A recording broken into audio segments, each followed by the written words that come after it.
Radio Republik of Indonesia. Pro 1 RRI Tanjung Pinang, Radio Tanggap Bencana COVID-19, Indonesia, Tatanan Kehidupan Baru.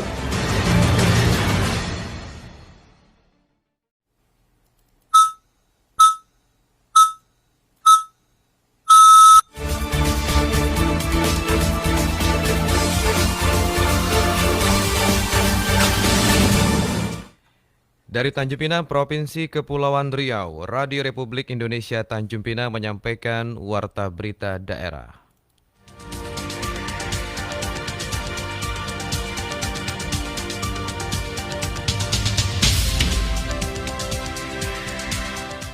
Presiden Republik Indonesia Joko Widodo resmi melantik Isdianto sebagai Gubernur Provinsi Kepulauan Riau.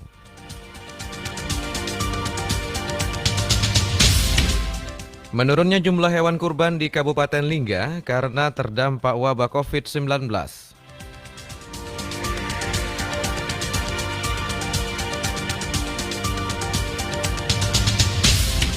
Inilah Warta Berita Daerah selengkapnya hari ini Selasa 28 Juli 2020 bersama saya Ardian Huta Barat.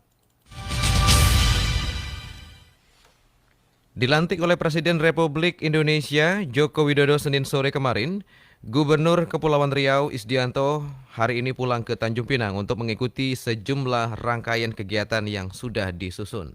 Sebelum Saudara Haji Isdianto SOS MM mengucapkan sumpah sebagai Gubernur Kepulauan Riau sisa masa jabatan tahun 2016-2021, terlebih dahulu saya akan bertanya, apakah saudara beragama Islam? Islam. Bersediakah saudara mengucapkan sumpah menurut agama Islam? Bersedia. Apabila demikian, saya minta saudara mengikuti dan mengulangi kata-kata saya. Demi Allah saya bersumpah. Demi Allah saya bersumpah. Akan memenuhi kewajiban saya. Akan memenuhi kewajiban saya. Sebagai gubernur. Sebagai gubernur. Dengan sebaik-baiknya dan seadil-adilnya. Dengan sebaik-baiknya dan seadil-adilnya. Gubernur Kepulauan Riau Isdianto resmi dilantik oleh Presiden RI Joko Widodo di Istana Negara Senin siang kemarin. Sejumlah kepala organisasi perangkat daerah Provinsi Kepulauan Riau juga hadir dalam menyaksikan langsung proses pelantikan tersebut. Usai dilantik, sejumlah jadwal telah menanti untuk diikuti dan dihadiri oleh Gubernur Kepulauan Riau Isdianto hari ini.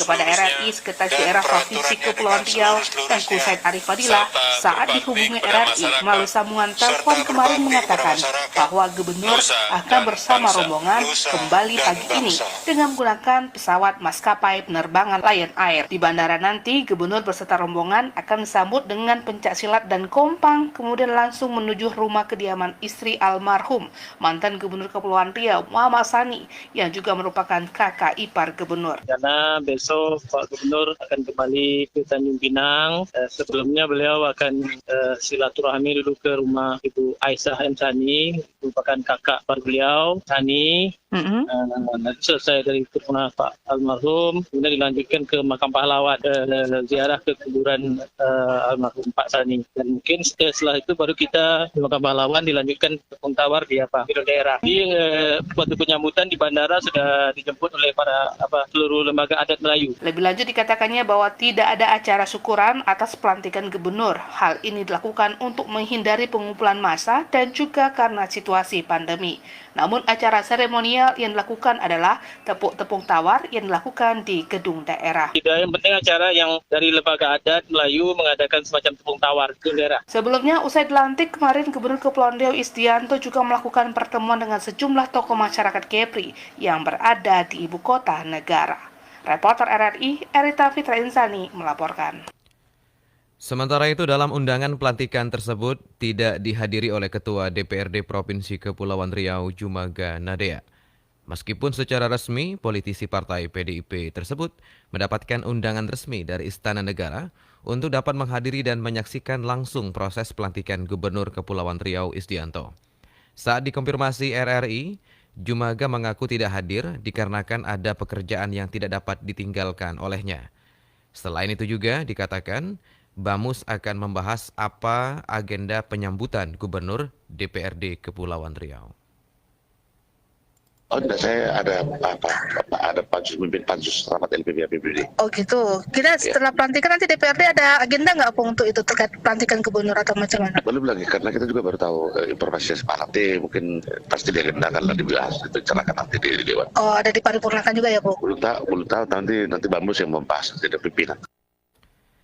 Gubernur Kepulauan Riau Isdianto dilantik berdasarkan Kepres nomor 71 tahun 2020 tentang pengesahan pemberhentian dengan hormat Wakil Gubernur Kepulauan Riau sisa masa jabatan tahun 2016-2021 dan pengesahan pengangkatan Gubernur Kepulauan Riau sisa masa jabatan tahun 2016-2021. Kepala Kantor Kementerian Agama Kabupaten Lingga Haji Muhammad Nasir menilai salah satu faktor menurunnya jumlah hewan kurban pada Idul Adha 1441 Hijriah tahun 2020 ini dikarenakan faktor ekonomi masyarakat yang terdampak wabah COVID-19. Idul Adha 1441 Hijriah tinggal menghitung hari, tepatnya 31 Juli 2020 mendatang. Berdasarkan laporan yang disampaikan oleh Kepala Kantor Urusan Agama Kecamatan, hewan kurban di Lingga terdiri dari 223 ekor lembu dan 33 ekor kambing. Kepala Kantor Kementerian Agama Kabupaten Lingga Haji Muhammad Nasir mengatakan, data ini belum sepenuhnya diterima. Pastinya data akan terus bergerak dan bertambah, mengingat masih ada waktu beberapa hari lagi sebelum tanggal 31 Juli 2020. Jumlah hewan kurban ini lebih sedikit jika dibandingkan dengan tahun kemarin. Menurutnya jumlah hewan kurban tersebut disebabkan karena adanya beberapa faktor, salah satunya dampak dari wabah COVID-19. Karena tahun ini juga ada semacam masyarakat kita itu mungkin karena masalah ekonomi, ya, jadi kurban itu tidak seperti yang kita harapkan. Lebih lanjut ia menambahkan, sebaran pemotongan hewan kurban bervariasi di tiap kecamatan. Tentu kondisi ini bisa dijadikan salah satu indikator tingkat kesejahteraan suatu wilayah. Selain itu, ada juga variabel lain yang berpengaruh tentang banyak atau tidaknya sedikit kurban. Misalnya belum memahami tentang pahala orang berkurban. Muhammad Nasir juga menekankan kepada lembaga penyalur agar memberikan daging kurban kepada masyarakat yang membutuhkan. Meskipun tidak ada larangan, siapa saja menerima hewan kurban, baik kaya maupun miskin, namun diharapkan dalam menyalurkan, memprioritaskan kepada masyarakat yang memang berhak menerima.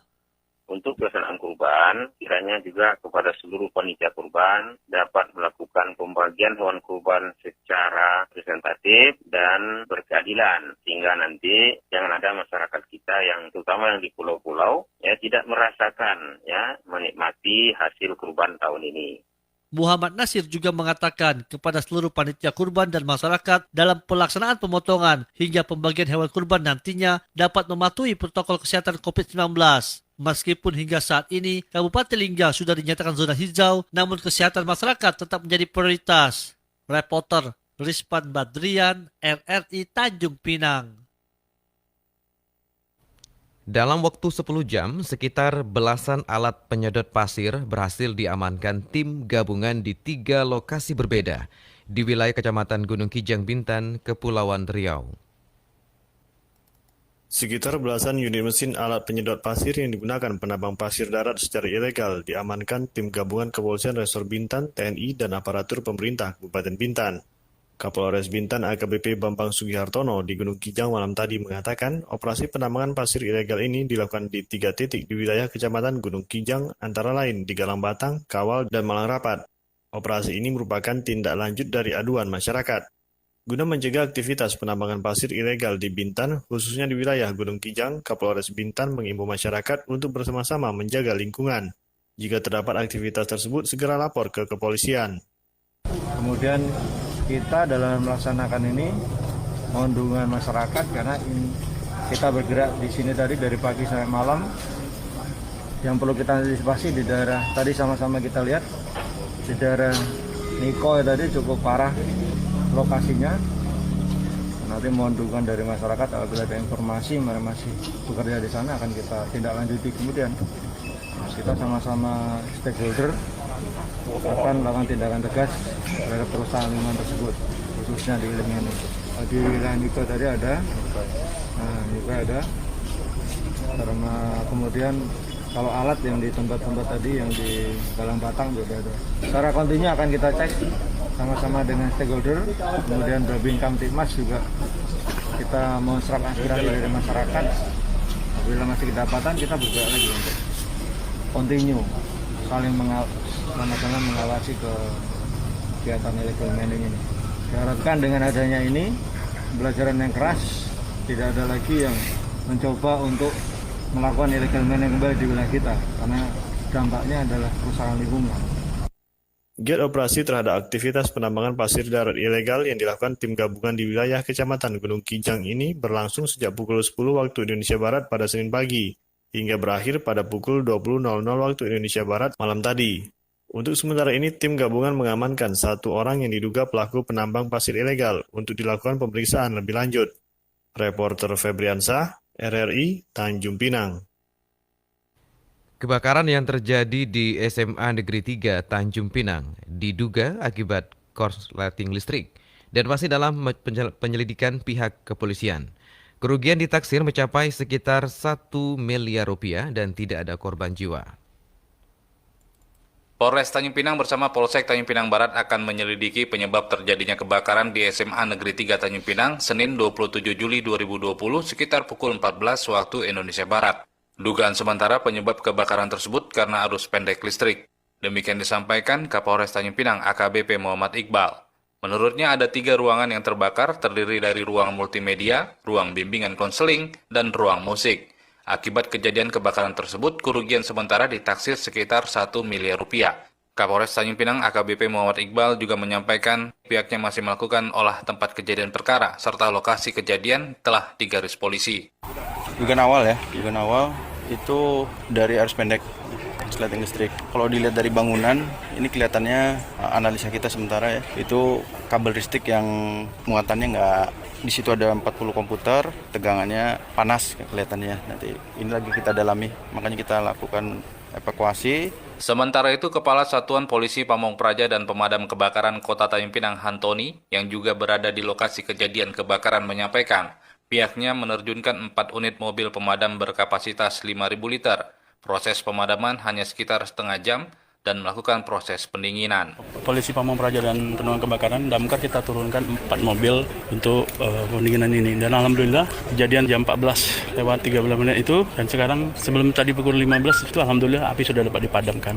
Cuman ada pending sedikit aja nih, nanti akan kita lakukan mungkin beberapa mungkin ada bahaya bangunan yang agak kurang asih kebakaran tadi bisa kita nanti. Berdasarkan laporan dari Kepala Sekolah SMA Negeri 3 Tanjung Pinang, kerugian akibat kebakaran tersebut ditaksir mencapai 1 miliar rupiah.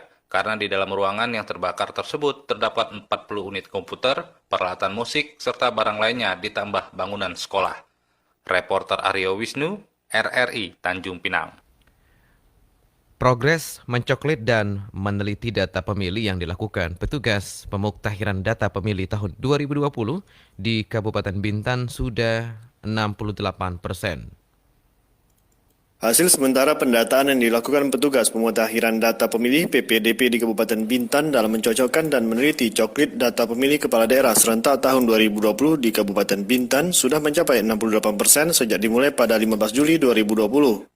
Ketua Komisi Pemilihan Umum KPU Kabupaten Bintan Ervina Sari mengatakan petugas PPDP di 10 kecamatan masih terus menggesa merampungkan pencoklitan. Karena ditargetkan pada 13 Agustus 2020, pencoklitan data pemilih Bupati dan Wakil Bupati Bintan 2020 sudah rampung. Sementara Divisi SDM dan Parmas KPU Bintan Samsul menambahkan bahwa terdapat sejumlah kendala yang dihadapi petugas dalam mendata pemilih, di antaranya persoalan kondisi geografis dan administrasi kependudukan. Memang di Tambunan sangat sulit sekali untuk mendapat sinyal internet sehingga saya membalas teman-teman itu terlambat. Bukan ada unsur kesengajaan, tapi faktor jaringan yang memang menurut kami memang belum maksimal di Tambunan.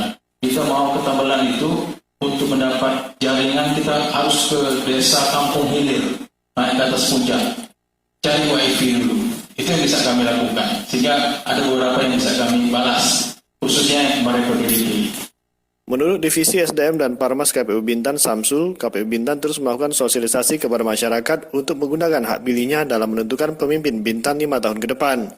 Mengingat pada pemilu 2019 lalu, jumlah partisipasi pemilih di Kabupaten Bintan mencapai 73%. Diharapkan partisipasi masyarakat di saat pandemi virus corona tetap meningkat untuk datang menggunakan hak pilihnya ke masing-masing tempat pemilihan suara atau TPS. baik untuk memilih gubernur dan wakil gubernur Kepulauan Riau maupun bupati dan wakil bupati Bintan 2020-2024. Di samping itu, KPU Bintan akan meningkatkan pembekalan kepada petugas penyelenggara pemilu agar lebih baik sehingga kekeliruan saat pemilu legislatif 2019 lalu tidak terulang kembali. Reporter Febriansah, RRI, Tanjung Pinang. Guna memastikan kesehatan hewan kurban menjelang Hari Raya Idul Adha yang semakin dekat, Dinas Perikanan Pertanian dan Pangan Kabupaten Kepulauan Anambas intens melakukan pemeriksaan terhadap hewan kurban. Pemerintah Kabupaten Kepulauan Anambas akan memotong 243 ekor sapi kurban pada Hari Raya Idul Adha 1441 Hijriah atau tahun 2020 ini. Ratusan sapi kurban yang dikurbankan oleh pemerintah Kabupaten Kepulauan Anambas ini berasal dari 10 kecamatan. Kepala Dinas Perikanan Pertanian dan Pangan Kabupaten Kepulauan Anambas, Evi Suwairi, mengatakan guna memastikan kesehatan hewan kurban menjelang Hari Raya Idul Adha yang semakin dekat, Dinas Pertanian intens melakukan pemeriksaan terhadap hewan kurban sejak jauh hari. Terlebih lagi, hewan kurban yang didatangkan dari luar Kabupaten Kepulauan Anambas. Pemeriksaan sendiri dilakukan mulai dari segi fisik hingga kebersihan hewan kurban di tempat penjualan hewan kurban. Tercatat sudah 243 ekor sapi yang diperuntukkan untuk kurban dan tersebar di 10 kecamatan di Kabupaten Kepulauan Anambas. Nah, kami untuk sapi lokal, karena kami sudah rutin cek bulanan, jadi yang kami cek pastikan sehat sapinya dan layak atau tidak untuk dikurbankan itu biasa sapi dari luar. Kemudian pada saat kurban itu biasanya kami dampingi. Ada petugas kita lapangan untuk mendampingi masing-masing tempat kurban untuk memastikan maksudnya memang daging sapi tersebut atau sapi-sapi tersebut memang layak untuk dikonsumsi. Pemeriksaan fisik yang dilakukan untuk memastikan kesehatan hewan dapat terjaga hingga proses penyembelihan. Jika dari hasil pemeriksaan hewan tersebut dinyatakan tidak sehat, maka akan diberikan perawatan. Evi mengatakan pemeriksaan akan terus dilakukan hingga Hari Raya Idul Adha. Hanya saja kondisi pada tahun ini berbeda karena adanya pandemi COVID-19, sehingga diperlukan pengawasan ketat guna mencegah munculnya penyakit hewan menular. Selain itu juga menciptakan jaminan keamanan pangan bagi masyarakat penerima daging kurban, serta pelaksanaan kurban harus memperhatikan protokol kesehatan. Reporter Rizpan Badrian, RRI Tanjung Pinang.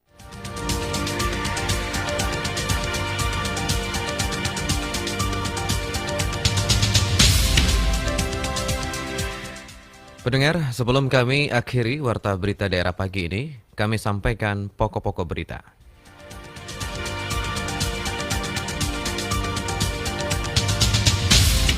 Di antaranya, Presiden Republik Indonesia Joko Widodo resmi melantik Isdianto sebagai Gubernur Provinsi Kepulauan Riau.